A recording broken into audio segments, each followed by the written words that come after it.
Hey everyone, be talking today about k0rdent and k0s family. First thing, very glad to be here. Very glad to be giving this talk. Bless you. Short about myself. I've been working with Kubernetes for 5 years, last 5 years, and I very much like open source. And sometimes I don't like Kubernetes.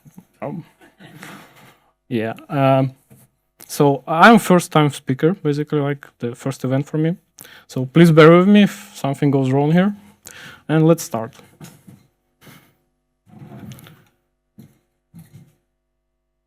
So the Kubernetes k0s family.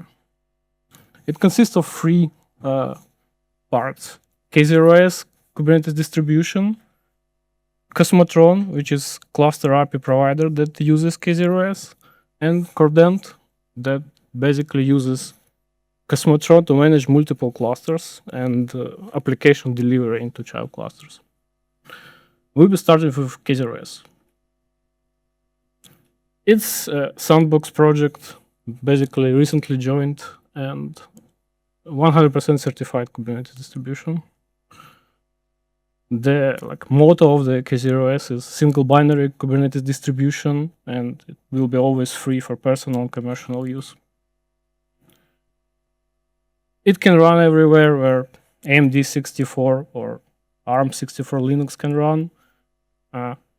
We have a person in the team that actually runs k0s on marine buoy in Mauritius to monitor marine life, right? So it's cool. k0s is also flexible because it's a single binary distribution, but you can change everything. Most of the components can be disabled or replaced by using custom images or help charts via extension, or basically putting a manifest directly into install path, and it will be reconciled during runtime.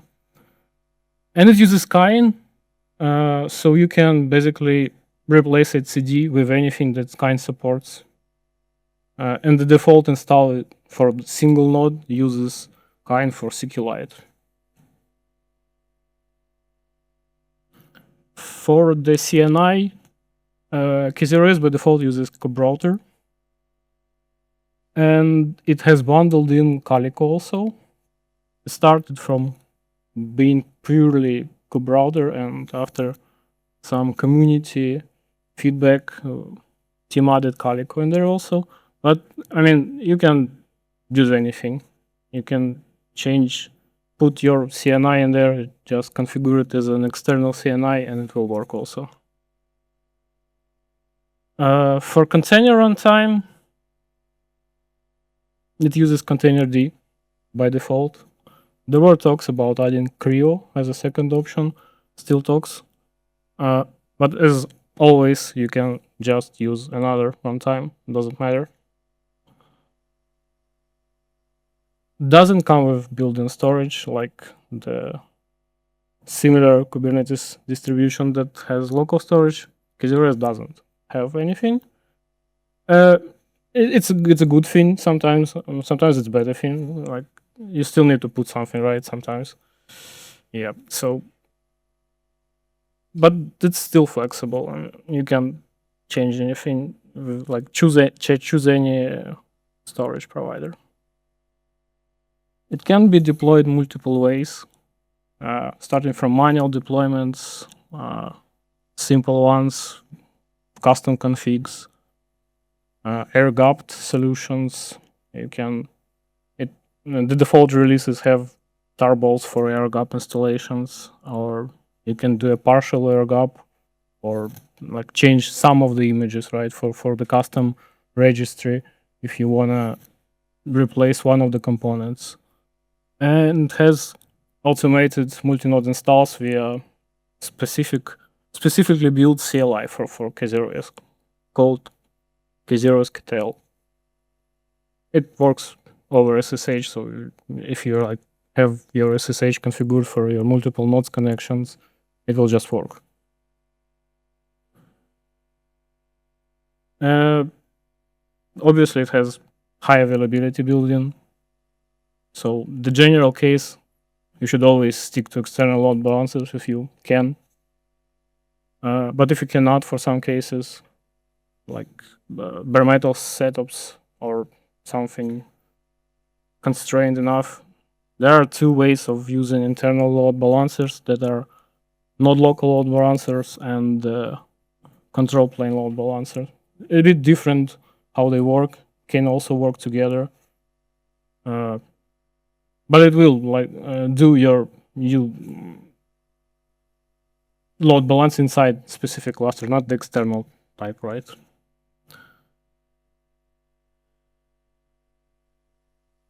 Also has flexible update options and backup options, and this specific plan that showed in this slide is heavily used by next member of the family for basically installing Kubernetes, right? And we will talk about it later.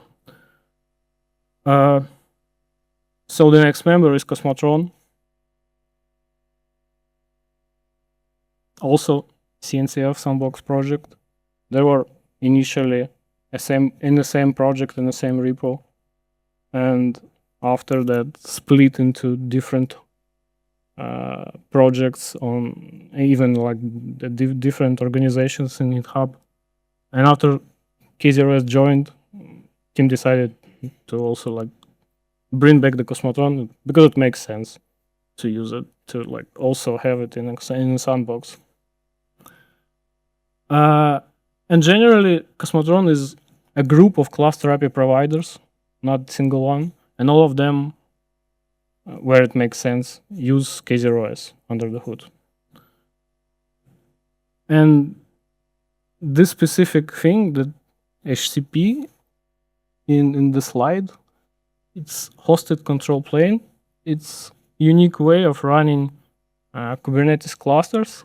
So, for example, if you have management cluster from which you install child clusters, right?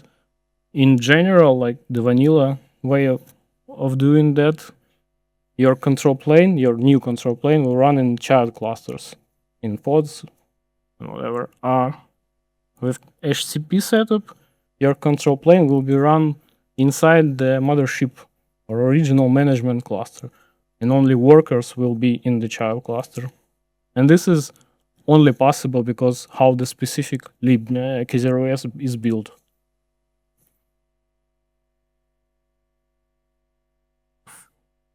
And this is basically a diagram how Cosmotron drives k0s control plane via copy providers management cluster. It's usual thing. I mean, same copy stuff, right? So what actually Cosmotron has? It has bootstrap provider, control plane provider, infrastructure provider, and remote machine provider. And the one that is actually very interesting is remote machine provider. It's a variant of infrastructure provider that manages machines over SSH using machine pool objects. So you define like multiple pools, define for each machine. Remote machine can be server, in VM, in cloud, bare metal server, whatever. You define how to connect to it, to the server. So IP address, secrets for SSH case, and select a pool. And from this specific multiple pools, you can then build your cluster. Like one pool, for example, can be for control plane machines. Second pool can be for worker nodes or how you decide. Also, the same thing works with HCPs.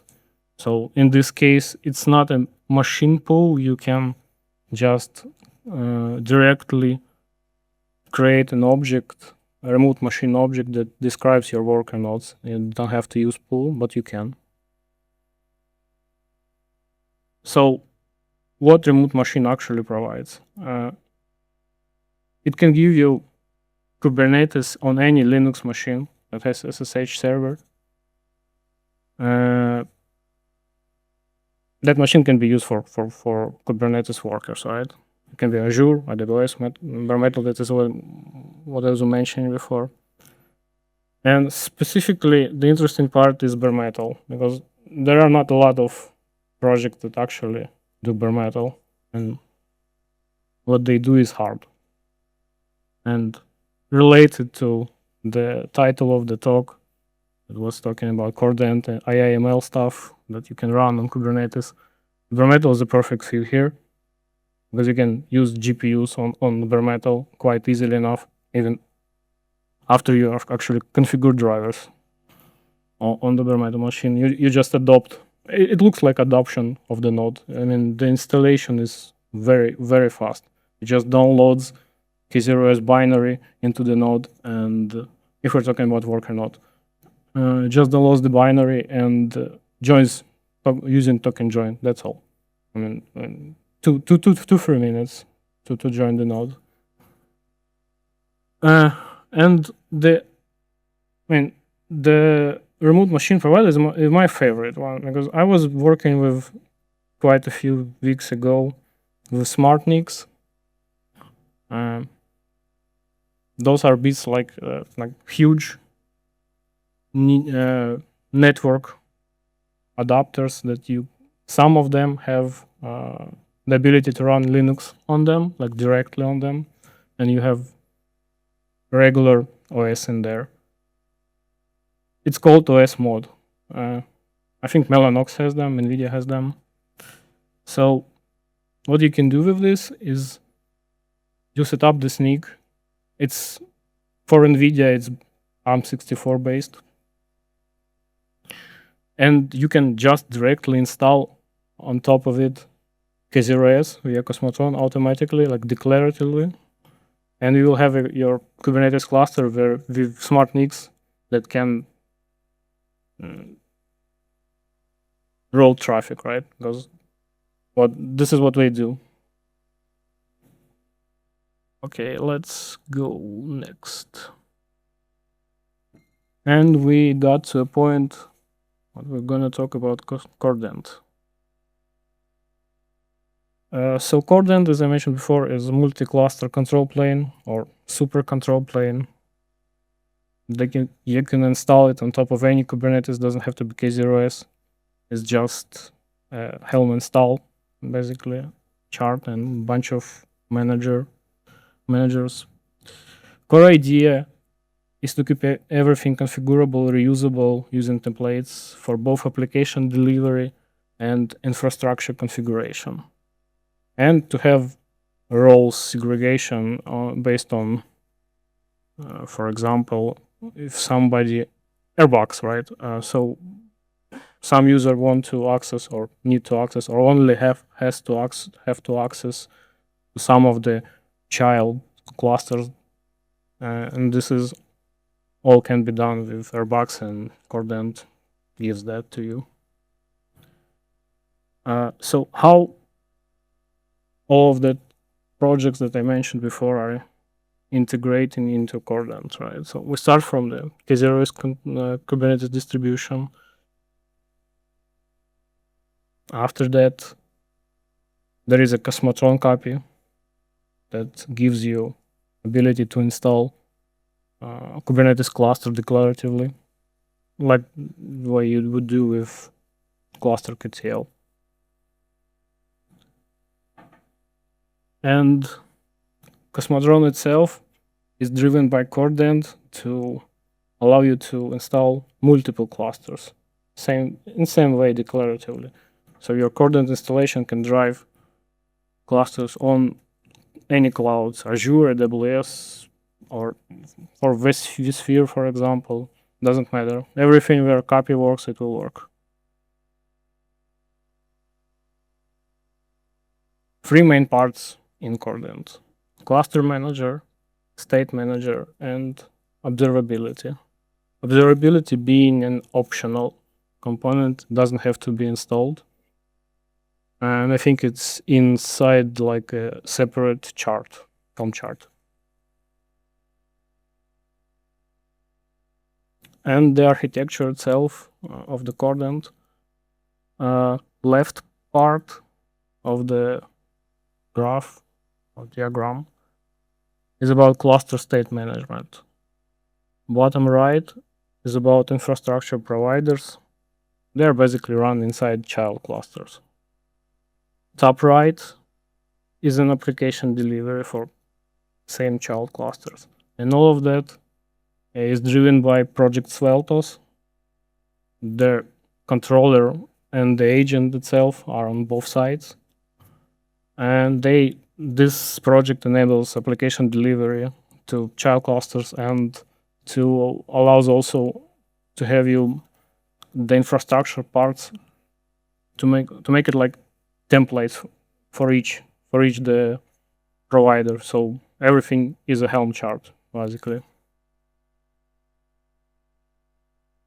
And a bit detail, I already mentioned that KCM is cluster manager, uses cluster API operator to manage child clusters, and mentally you can think of it as a declarative cluster QTL.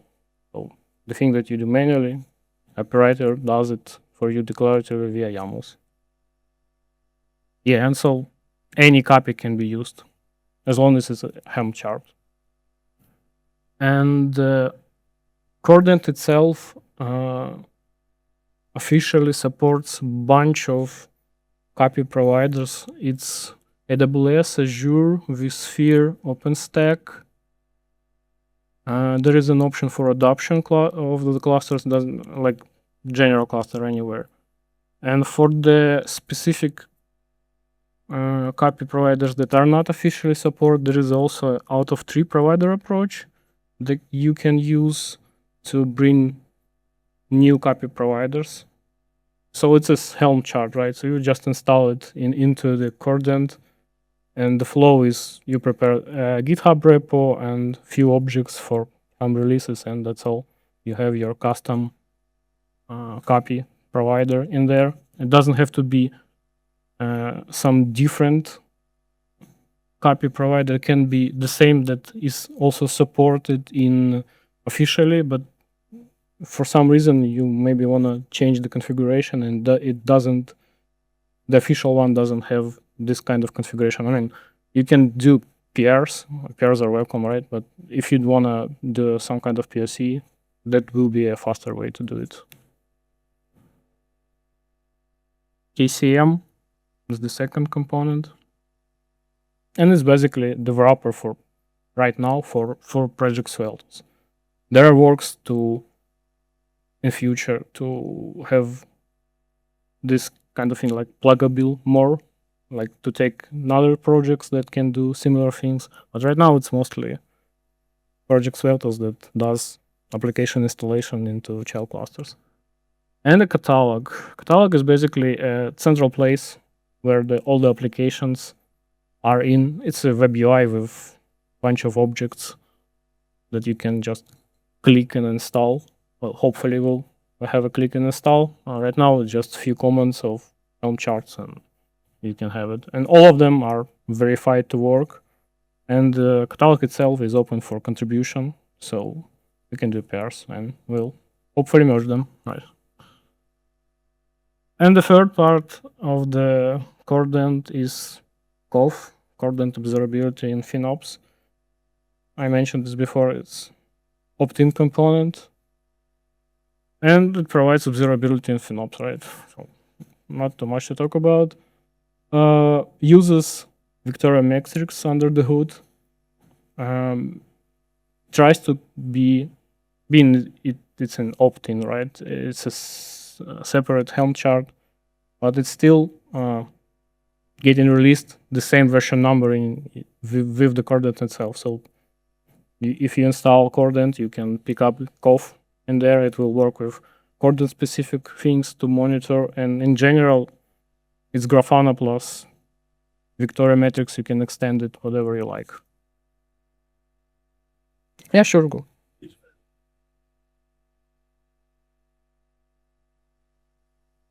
For OSS, we're talking about k0rdent OSS. It's obviously OSS one, but I don't think it's a problem to replace like with Enterprise. It's still Helm chart. Yeah, only license, of course. Next is the template system that I mentioned. Everything is a Helm chart, like everything, to a point where the actual code, Go code, is basically looks very Pythonic in some places, but it's powerful thing because you can bring everything you want via Helm charts, and you don't need to change the actual code, and that gives you, hopefully in future, if you switch to enterprise version, signed images for k0rdent itself. We're planning to do it also. So for the cluster templates, as I mentioned, they're Helm charts. And what they do in general, they drive Cosmotron. So it's basically a bunch of YAMLs for your copy provider that you pack into a Helm chart, expose some values on it, and all of that is managed in k0rdent itself, and it's a cluster template by itself. In general case, you don't need to touch them. If you can take k0rdent, and if you're happy enough with what it brings by default, I mean the copy providers, the only thing you need to touch is cluster deployment object that actually declares your cluster, and you mention what template you want to use, and the bean template is like the what provider we're gonna use. So like, for example, AWS, right? Provider templates is similar to cluster templates. I mean, they're coupled in. One is for Cosmotron objects, the copy objects, and the second one configures your CCMs basically, and it's tied into credential transferring system that you possibly would want. It depends on, highly depends on the providers that you're gonna use. Some of them are very hard to configure, and given that k0rdent is your mothership cluster and you wanna put your secrets into child cluster for the CCMs in the child cluster to actually work, you need to somehow assemble those secrets and objects inside the child cluster. And this can be done by Project Sveltos in two different ways. First way is everything basically relates to Helm, and Project Sveltos uses Go templates for basically building an object out of parts of different objects inside your mothership cluster, and after that is being built, it's being copied by Project Sveltos inside the child cluster. So it looks like Helm. The second option is to use Lua. It's a recent one, and I actually helped to bring some helpers into the Sveltos project for Lua helpers, like for strings and arrays and all of that, because the default and module for Lua lock them, right? And we're running out of time a bit. We're close to the end. And service templates is basically, they describe your application. The one that are in catalog, the one that you want to install into child cluster. And you link those templates via cluster deployment, the object itself that declares your cluster, what you want to create. And the roadmap is basically simple. We're going to extend out of 3 providers examples. And there are repo for examples, but you don't have to look for like wait. You can ask questions or just create your own repository. It's a still Helm chart, so you don't have to wait for it. And as I mentioned before, modularity for making Project Sveltos an opt-in also. Right now it's main driver, but we want to have modularity in there too. And catalog, obviously. We want to extend the list of applications that Catalog has. And that's all for me. Thank you for listening. And the QR code there is a link for YouTube playlist with like short demos of k0rdent. You can watch. I mean, like it's up to 5 minutes or so. Can you play it? Because we doesn't. I don't think it. I mean, there are 4 videos there, and 5. I mean, it doesn't look okay if you we watch 2 of them, right? Questions maybe? Because you said that the k0rdent is managing the clusters and the infrastructure. I'm wondering how does it do, for example, the upgrades. I know that some systems are, for example, not suitable for doing in-place upgrades, like changing the nodes and so on. In-place upgrades on the node itself, right? Yeah. It's a common problem with copy providers, right? So you don't have that. The issue is open, I think, like for a bunch of years, and like the movement is there, but we're using copy provider, so the flow is usual. You drain the node and replace it. What about, for example, replacing or bumping the whole cluster version? Because sometimes you have breaking changes in the API version or migrated. You mean cluster version as a Kubernetes as a child? Yeah, so I was wondering, because right now what kind of problem we have is that we decided to, instead of doing some cluster upgrades, we're thinking about creating a new clusters and migrating the workload between them, because it has some pros and cons, but we are looking towards the, in theory, immutable configuration, but it's in practice it's really hard to make it, mainly because of the time it takes. So I was wondering if you have any suggestions if k0rdent can help in that. I mean, k0rdent is a super control plane, right? It doesn't charge. It's not in charge of the cluster itself with the upgrades. It can be, but what you're looking for is basically k0s with auto-plan upgrades. It has this magical property, and you can schedule upgrades, and upgrades are published publicly on I think it's a YAML file publicly available. You put it in the object, and when the new binary is there, it will upgrade itself by similar to cron, right? And cluster will be bumped. Last question. There's a project Talos. Can you relate to this with core? Yeah, I mean, I know something about it. It's mostly like for immutable stuff, right? Yeah. We have a plan to introduce immutable setups for k0s itself, and because of everything is built upon k0s, it will eventually be in k0rdent. No specific solution is there yet. I mean, it's hard, right? It's hard. We're looking at Kairos. I don't know. Okay, so I have question, maybe naive one, but how it relates, or biggest difference between this approach and cross-plane one? I'm not very familiar with cross-plane actually. But let's assume cross-plane works with copy, right? If it works for copy.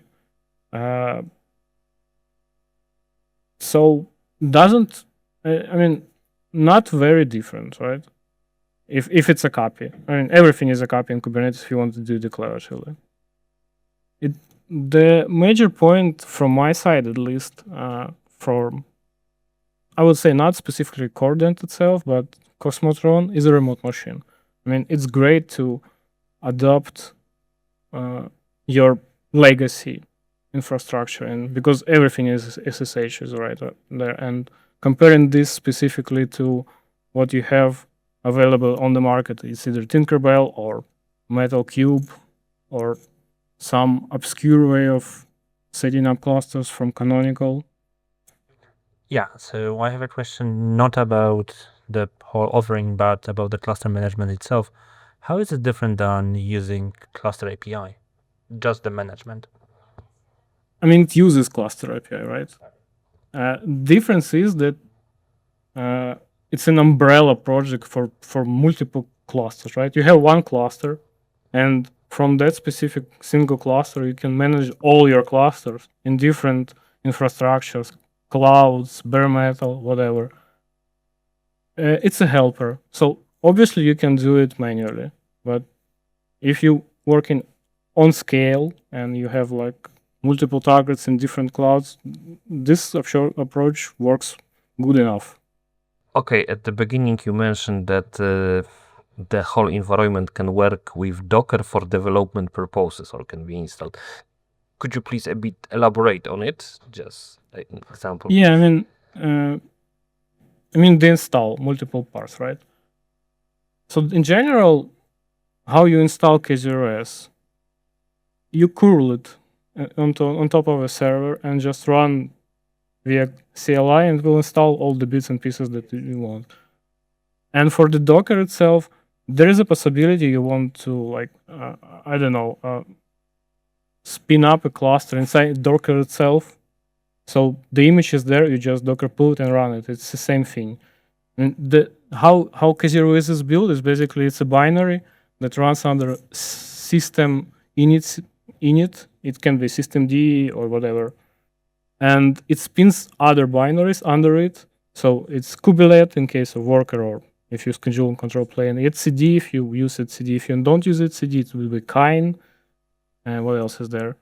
API provider, IP server, right? For Kubernetes. Sorry. So in case of Docker, it just bundles all that in Docker image. That's all.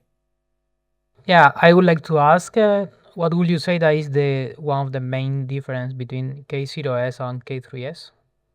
I knew that question will come. I think all the people were like, It's yeah. number 3. Okay. It's 3 is minus 0. It's 3. yeah.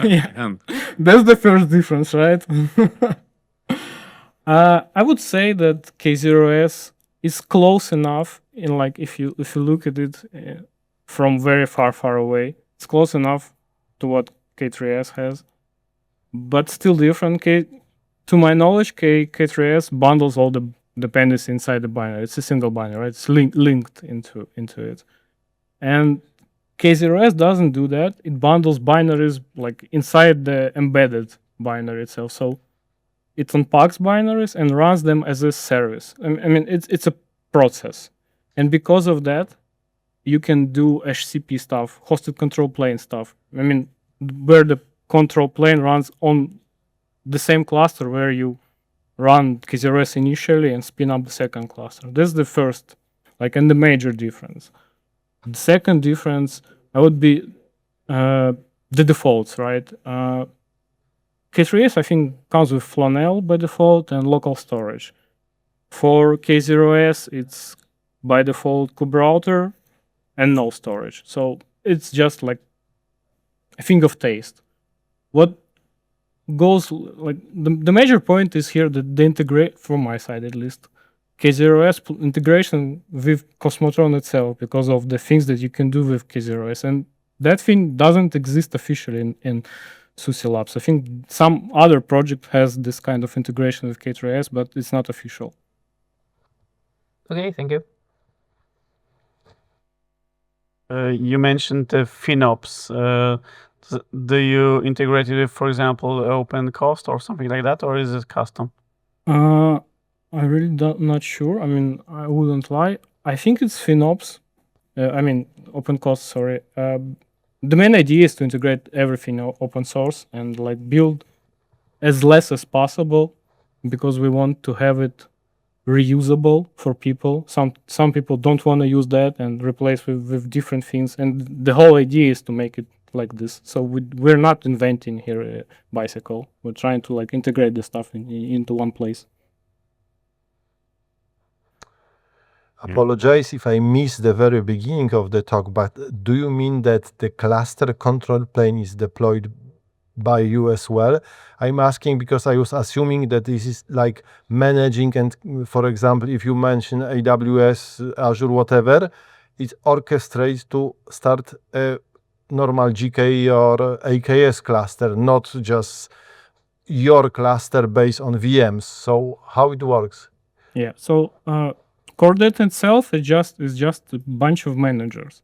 So you can install it everywhere in any Kubernetes cluster, and it by itself will spin your infrastructure via copy. So you can install, for example, k0s manual, right? Or you can spin up any Kubernetes cluster, for example, on AWS, put on that cluster k0rdent and manage your different other infrastructure clusters from that specific.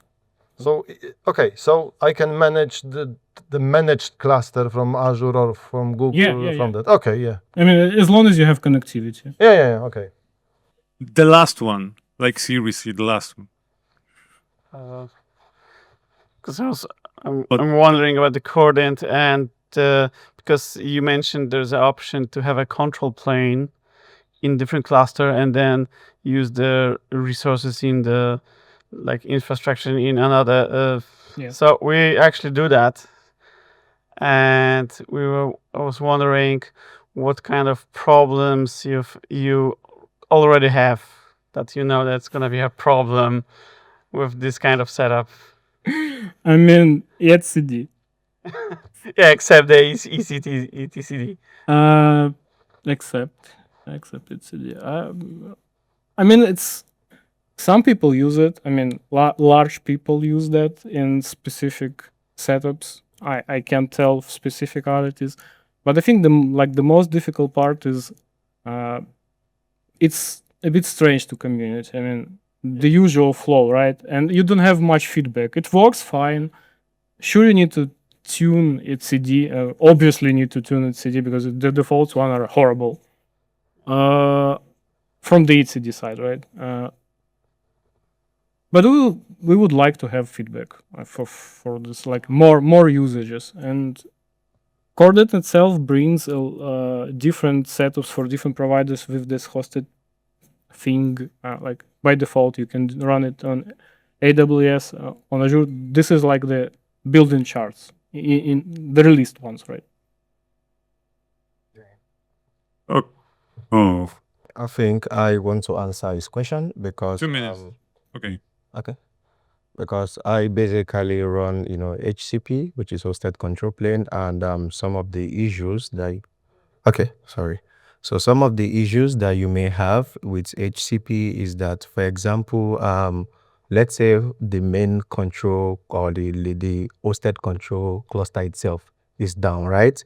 Your data plane are still fine because basically your control plane are just like pods that are running in the cluster, so it can be redeployed on other things. But the only challenge is that if you have like a very big environment, network connectivity might be a problem. That's one. And just try to avoid, because it's still like you have one single point of failure, because all your clusters have their control plane in one place. So try to avoid one single point of failure. Probably if you could have like another environment where you have similar thing and you can distribute your workload, but avoid at the same time in a case whereby both the hosted cluster and the hosted control plane, which is the management cluster, are both down, because it can be like a major downtime. Big applause for our speaker. Excellent.